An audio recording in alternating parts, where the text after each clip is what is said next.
This game has the player and enemy controls joined together. How can you survive without dying? How can you eventually kill the enemy player? This is what I ended up making in 48 hours for the GMTK Game Jam.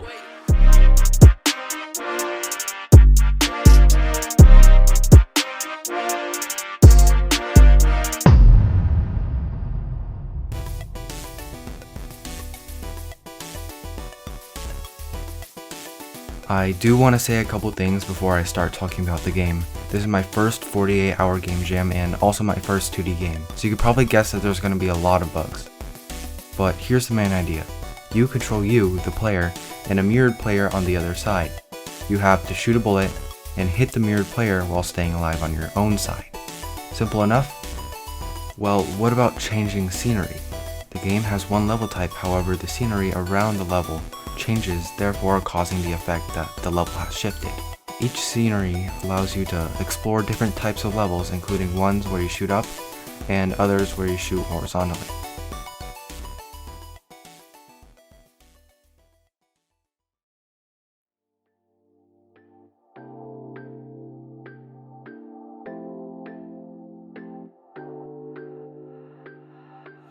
The first thing I did was create a new 3D Unity project. Yes, I actually did that. I then realized that there were several key differences that a 3D project had and that a 2D project doesn't. So I completely scrapped it and made a 2D project. I then began working on letting the player move around. By making a simple character controller, I was now able to move the character around.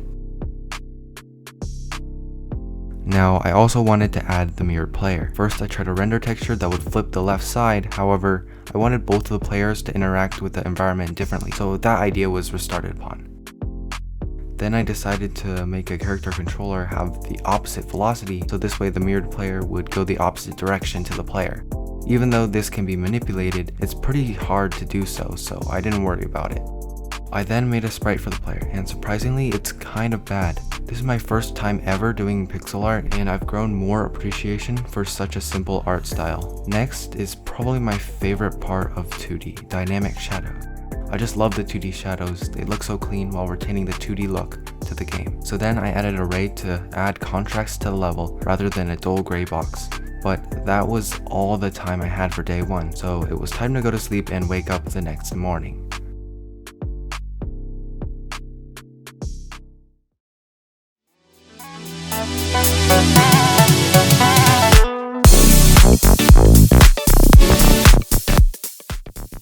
It's now the second day and I've immediately began working on the gun mechanic. I don't have much time left, so I have to really grind out the last 14 hours I have before going back to sleep.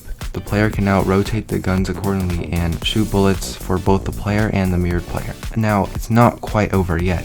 The game also shows a new mechanic that is introduced, which is ricochet, which is the act of a bullet bouncing off a wall. So now you can calculate how many bounces it would take to hit the mirrored player while saving yourself. This mechanic would be the base of my game and the name as well. And going to be honest, I saw a bunch of other games with similar ricochet mechanics, but I was the only one that didn't really know how to program it. The ricochet breaks every so often and gets stuck in the walls too. I spent like 3 hours researching tutorials trying to fix it, but I was out of luck.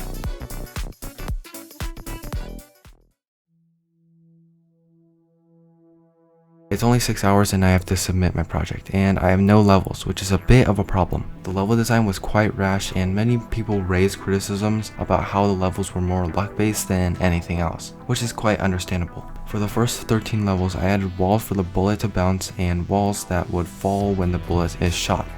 And for the last 6 levels, I introduced TNT. TNT is the instant kill for the side that shoots the TNT. I also added a particle system as well as an explosion effect to give a satisfying feel to the game.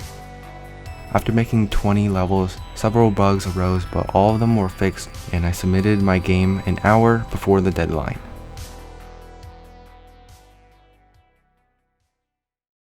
So here's me playing my game. So we're starting off and I'm gonna show a couple bugs, like the weapon rotation bug, if you go right next to it, and some other shooting bugs where the bullet gets stuck in the wall and doesn't move. So the ricochet is based off of the previous velocity, so if there's no velocity, then it won't bounce.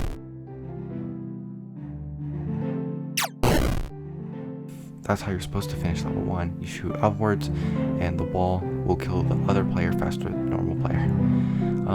So now we're going to do the same thing here, and it's relatively simple. And for the third level, everyone said it was really hard, but it's actually just the same thing. I'm going to restart that. Basically, you just shoot up and wait for that ball to die, and then go to the right. Pretty easy. Now we're going to offset both of these. The goal here is just to offset and then shoot wherever.